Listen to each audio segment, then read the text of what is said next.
You can see the investment in Alexei Popyrin's agility work before the first ball is struck, the set of his hips during the split step, the compactness of his first two adjustment steps, and the way he can both accelerate forward and brake laterally without his torso pitching or his contact point drifting. High-output baseliners don't become reliable without this foundation. Tennis is a random, intermittent, multi-directional sport, so the nervous system must coordinate rapid stance changes, short sprints and stops, and frequent recentering toward the middle of the court.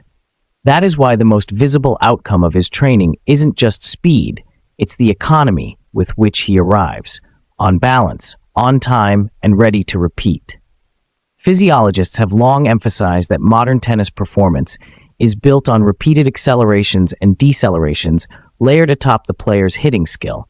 When footwork efficiency rises, the cost per rally drops, and shot quality stays high deeper into sets. From a sports science perspective, what Popyrin does maps more closely to reactive agility than to simple change of direction running.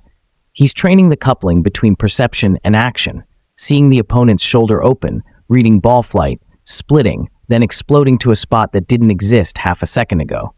Coaches and performance staff, therefore, bias drills toward unpredictable cues, colored cards, coaches' calls, visual lights, or late feed changes, so the feet don't move until the brain commits. In tennis, validated reactive agility tests now exist that combine these perceptual demands with baseline movement, underscoring how cognition and mechanics are intertwined.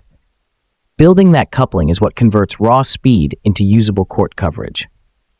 The signature connective tissue between reading and moving is the split step, and its timing is trainable. The goal is to land just before, or at the instant, the opponent strikes the ball, so the ankles and hips can preload elastically and redirect the center of mass into the first step.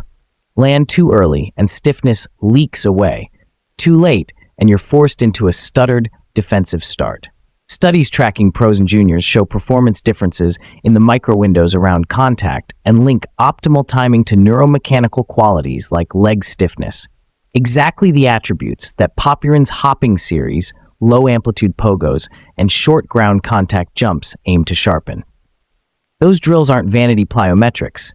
They're the elastic primer for a cleaner first push. After the split step, his game benefits from ruthless attention to the first step and the micro steps that trim error from the contact point. Footwork ladders by themselves don't make a tennis player, but when they're layered with a racket, ball tracking, and strict posture rules, they become useful tools for grooving foot placement under fatigue.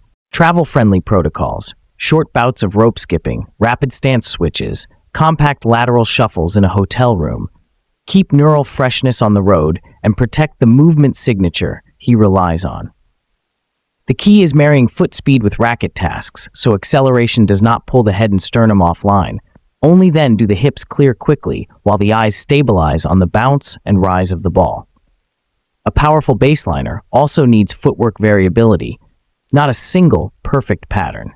On the forehand alone, elite players cycle through open, semi-open, neutral, and even reverse stances, depending on ball height, incoming pace, and tactical intent.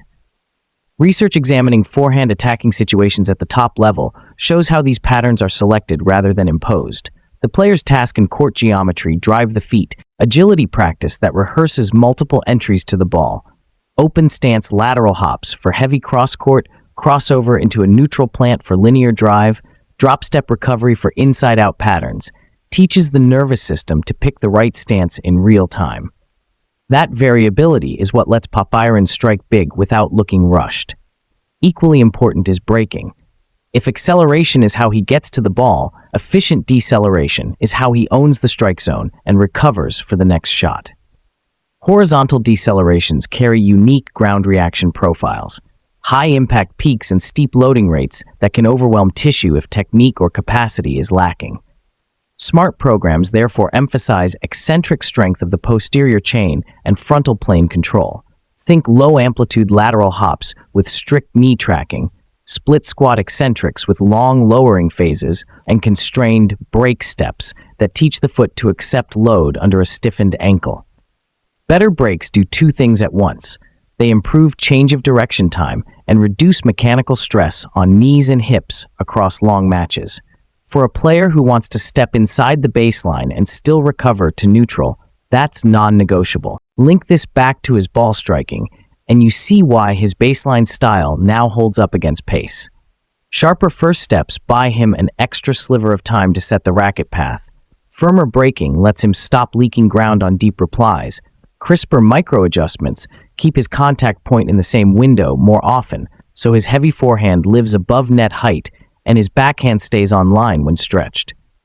Agility training also expands shot tolerance, the number of quality strokes he can produce before technique degrades, because movement cost per ball goes down. That is what allows powerful baseliners to play more all-court tennis. If your feet can get you in and out quickly, the approach and the close feel like extensions of the rally rather than separate skills.